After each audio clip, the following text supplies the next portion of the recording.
dirayakan pada kesempatan ini. Kita belum saja terlalu jauh dari perayaan sedikit keluar satu wilayah situasi tetap mengisi hidup natural kita. Kemudian hari ini rumah yang sekalian bersama-sama mensyukuri Tuhan sekaligus memberkati buah karyanya bersama umat di Palembang. Karena itu saya coba memberikan satu dua pokok permenungan refleksi tercecah untuk melakukan beberapa menit. Saudara-saudara yang saya kasih dalam Tuhan, ada keindahan yang langka ketika empat peristiwa bertemu dalam satu hari khususnya pagi hari ini. Natal baru saja selesai. Hari ketika sabda yang Allah pilih menjadi nabi, ketika Allah yang Maha Tinggi turun dalam keheningan malam Betlehem. Ini semua membuktikan bahwa kasih-Nya bukan sekedar puisi surga, melainkan kasih itu adalah tangan yang menyentuh, kasih itu adalah suara yang berbisik, kasih itu adalah kehangatan yang nyata. Hari ini gereja merayakan Santo Yohanes Rasul, sang murid yang dikasihi, murid yang berlari paling kencang menuju kubur kosong. Dia menjadi semakin kencang bukan karena kakinya yang lebih kuat dan panjang, tetapi karena cinta yang membuatnya ringan untuk berangkat menjumpai Tuhan. Hatinya begitu penuh kasih sehingga ia bisa menangkap bisikan Tuhan dalam tanda-tanda terkecil yang orang lain lewatkan begitu saja dalam hidup. Dan di tengah gemuruh perayaan itu, kita berdiri di sini, hadir di sini, memberkati aula para pendidik kita, menjadi indah. Rupanya aula yang paling indah dan juga dari titik awal mencerminkan kehebatan milik sendiri yang mati.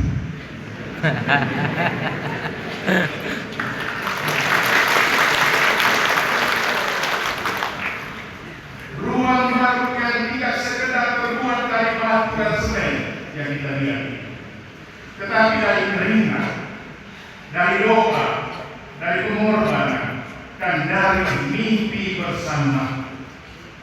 Ruang yang akan menjadi saksi bisu bagaimana umat bertemu, umat bertumbuh, umat saling menguatkan dalam perjalanan iman mereka yang diarahkan oleh pastor mereka.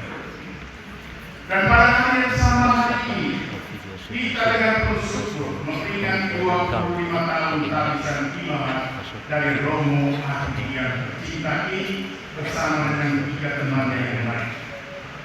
Romo Adi seorang imam yang selama ini dikenal bukan hanya karena kata-kata yang indah mengalihkan mulut, tetapi kita kenal karena kehadirannya, kita kenal karena kerjanya, kita kenal karena kesediaannya berbagi hidup bersama umat di mana saja dia diutus oleh gereja lokal dan yang terakhir di Palembang. Saudara-saudara terkasih, 4 peristiwa tetapi bertumbuh dalam satu titik benang. Kasih yang sejati tidak pernah puas hanya dengan sebagai kata-kata. Kasih yang sejati selalu mencari tubuh, selalu mencari wujud, selalu mencari ruang untuk berkarya. Karena itu, ada saran baca-baca suci yang kita dengar pada pagi hari ini. Saya mengajak umat sekalian untuk bersama-sama merenungkan bacaan suci ini dalam kaitan dengan peristiwa yang dirayakan hari ini. Dari bacaan pertama, dalam suratnya yang pertama, Yohanes menulis dengan getaran yang hampir bisa kita rasakan ketika dia berkata, apa yang telah ada sejak semula, yang telah kami dengar, yang telah kami lihat dengan mata kami, yang telah kami saksikan, dan yang telah kami raba dengan tangan kami. Dan mari kita sekalian untuk memperhatikan pilihan katanya, apa yang kami dengar, apa yang kami lihat, apa yang kami saksikan, apa yang kami raba. Saudara-saudara terkasih, Yohanes tidak sedang berfilsafat dengan kata-kata ini, tetapi ia sedang bersaksi. Ia ingin dunia tahu bahwa iman Kristen bukan dibangun di atas ide-ide abstrak atau konsep-konsep teologis yang melampau, tetapi iman Kristen lahir dari perjumpaan, dari pengalaman yang meninggalkan bekas dalam hidup orang-orang yang dilayani, dari sentuhan yang mengubah hidup orang. Natal adalah buktinya. Allah tidak mengirim surat edaran dari surga. Ia tidak menurunkan buku panduan kehidupan kepada dunia ini, tetapi ia turun sendiri. Ia menjelma menjadi bayi yang menangis, menjadi bayi yang membutuhkan untuk disusu, yang tumbuh dengan debu Nazaret di kakinya. Sabda itu menjadi lagi, kasih itu menjadi nyata. Inilah pesan pertama hari ini, bahwa iman yang hidup itu adalah iman yang alami, bukan hanya dipelajari. Itu kita bisa petik dari pelajaran. Selanjutnya saya mengajak kita sekalian untuk merenungkan bacaan Injil hari ini. Injil Yohanes pasal 20 menghadirkan salah satu adegan paling menentu dalam kitab suci. Fajar baru menyingsing. Maria Magdalena datang tergopoh-gopoh dengan berita yang mengguncangkan. Kuburan Yesus kosong. Petrus dan Yohanes langsung berlari. Mereka bukan jalan cepat, dan mereka berlari. Semua punya makna biblis yang ingin diterima. Yohanes berlari lebih cepat karena cintanya membuat langkahnya ringan, karena nafasnya panjang, semangatnya berapi-api. Bukan aneh. Ia akhirnya berlari lebih cepat karena berbagai macam dinamika yang dialami bersama satu kedekatan Bapa. Ia sampai cepat di kubur, ia berhenti di ambang pintu, ia merindu memberi jalan kepada atasannya Petrus, sang pemimpin, untuk masuk ke dalam. Itu menarik, Bapak Saudara. Dia lari begitu cepat, tapi dia tidak terbuka masuk ke dalam kubur. Dia tahu orang yang dihargai, orang yang dihormat adalah Petrus. Dia memberikan kesempatan itu pertama kepada Petrus dan Yohanes. Petrus kemudian masuk dan melihat kain kafan tergeletak rapi. Kemudian Yohanes menyusul, dan saat itu terjadi sesuatu yang luar biasa sederhana, saudara-saudara, namun sangat mendalam bagi saya. Apa yang terjadi? Ia melihat lalu percaya. Ia melihat kain kafan lalu percaya. Saudara-saudara, Yohanes tidak melihat Yesus di dalam kubur. Tidak ada penampakan spektakuler yang ada di dalam. Hanya kain yang dilipat dengan rapi yang ini ada di makam itu. Sebuah tanda kecil. Tetapi bagi hati yang penuh cinta seperti Yohanes, tanda kecil itu cukup berbicara baginya. Di sinilah kita mengenal Yohanes, bahwa cintanya yang begitu dalam, kepekaannya yang begitu tajam, imannya yang tidak butuh bukti yang berlebihan dalam hidup. Ia mengenali suara gembalanya, bahkan dalam keheningan dan dalam hal-hal kecil lewat kain kafan. Saudara-saudara, bukankah ini pelajaran bagi kita semua? Kita seringkali menunggu mujizat besar dalam hidup iman kita. Kita seringkali menunggu penampakan dramatis dalam hidup ini. Kita seringkali menunggu jawaban yang spektakuler dalam kehidupan iman kita. Padahal Tuhan seringkali berbicara lewat hal-hal kecil. Sebuah pertemuan yang tak terduga, sebuah pertolongan dari orang asing, sebuah kedamaian di tengah badai, atau sebuah aula yang dibangun dengan penuh cinta dari ramuan temani cinta umat bersama Pastor Paulus. Karena itu saudara-saudara terkasih, pada misa subuh ini dengan menyampaikan satu buah pokok pikiran pesan pastoral yang besar. Yang pertama, coba ini saya lukiskan sebagai ketika cinta tidak berhenti pada diri. Bertahun-tahun lalu ada ide baik, kita butuh aula. Tetapi coba ini menjaga agar ide itu tidak pergi bersama dengan angin pergi. Bersama dengan Pastor Paulus di Romo Adi, umat Soliki memilih untuk tidak berhenti pada wacana dan mimpi. Kalian semua bergerak, kalian semua bekerja, kalian semua berdoa dan berdoa. Kasih kalian menyentuh tanah, menyentuh batu, menyentuh besi, menyentuh cat, dan dari kedatangan itu berdirilah aula ini sebagai buah iman kalian, bukan sekadar hasil sebuah proyek. Di sinilah kita melihat keterkaitan yang indah dengan perayaan 25 tahun imamat dari Romo Adi yang kita kasih. Selama seperempat abad pelayanan, Romo Adi dikenal sebagai imam yang suka membangun. Tanpa kita tahu, ia membangun bukan karena mencintai bangunan, bukan. Ia membangun karena mencintai umatnya.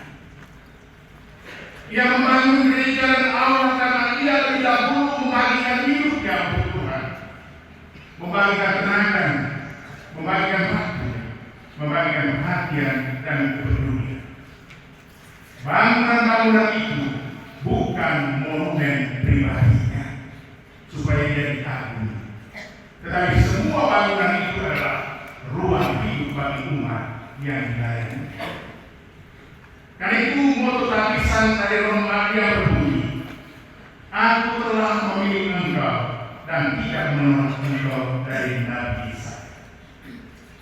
Tentu sabda ini bukan hanya dikenang pada hari tapisan 25 tahun yang lalu, tetapi diuji setiap hari, diuji dalam setiap langkah. Ketika seorang imam memilih tetap setia, tetap berbagi, tetap membangun, meski lelah dan tidak selalu, meski kadang-kadang sepi, tidak hilang karena Yesus. Allah ini bukan hadiah benda bagi umat sekalian, tetapi tanda bahwa panggilan Tuhan yang memilih seorang imam sungguh menemukan jawabannya dalam umat yang mencintai imamnya dan bekerja sama, saling mendukung, berjalan bersama dengan imam. Aula ini dengan segala kesederhanaannya adalah semacam ucapan syukur umat kepada Tuhan yang telah memilih gembala mereka, dan ucapan syukur kepada gembala yang telah setia mengabdikan dirinya selama 25 tahun dalam iman. Dalam semangat dipilih Tuhan, maka aku harus memilih untuk mencintai umat. Dan saudara-saudara terkasih, hari ini apa yang dulu hanya bacaan kita untuk aula, kini ini berdiri tegak di depan mata kita. Bukan karena mujizat-mujizat yang teralami, tetapi karena sabda yang dihayati dalam hati umat dan melahirkannya dalam karyanya. Saudara-saudara, inilah Natal versi Paroki Zoe.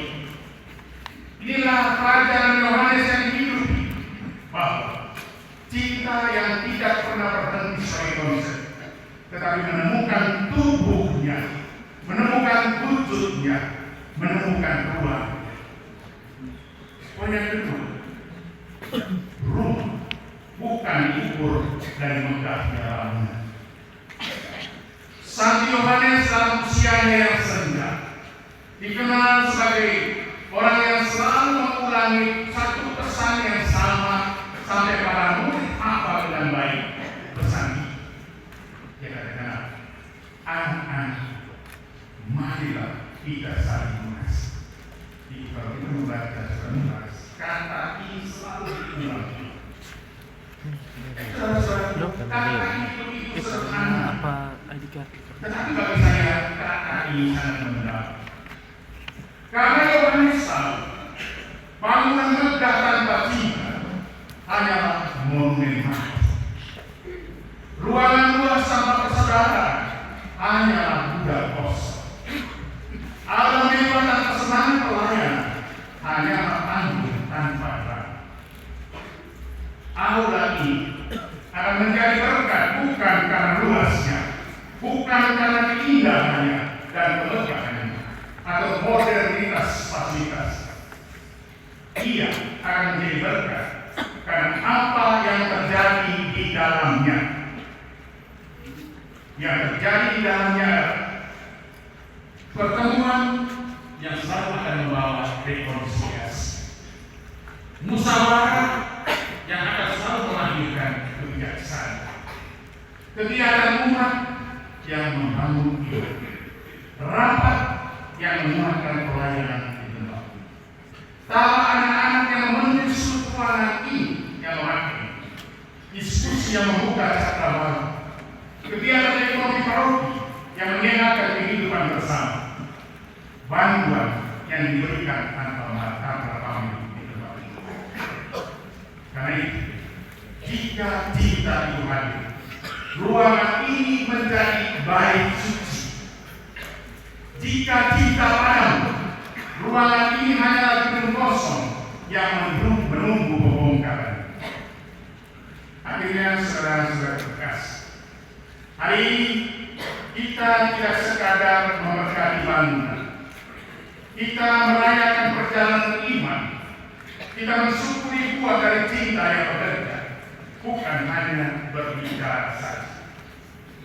Natal mengajarkan Allah hadir dalam yang konkret, bukan dalam yang abstrak. Santo Yohanes mengajarkan cinta membuat kita berlari lebih ringan menuju Tuhan dan peka terhadap tanda-tanda kecil dan sederhana. Umat Katolik mengajarkan kita bahwa kasih sejati selalu menemukan jalan untuk berwujud, untuk berkarya, untuk membangun. Dan hari ini kita juga mengucap syukur untuk 25 tahun kesetiaan seorang imam, Romo Arifo, yang dipilih Tuhan dan tidak pernah ditolak. Karena itu, semoga aula ini menjadi tempat di mana iman tidak hanya diajarkan, tetapi dirawat dengan lembut. Di mana persaudaraan tidak hanya dibicarakan, tetapi dipupuk dalam tindakan. Di mana ekonomi paroki tidak hanya direncanakan, tetapi ditopang dengan kerjanya. Di mana kegiatan umat tidak hanya diagendakan, tetapi disatukan dalam semangat yang sama. Dan kasih Injil tidak hanya dikotbahkan, tetapi diwujudkan dalam perbuatan sehari-hari. Bukan bangunan yang kita rayakan hari ini, tetapi cinta yang membuat bangunan ini menjadi. Selamat saudaraku Romo. Tuhan tetap setia menyertai dan suruh kalian bersama umat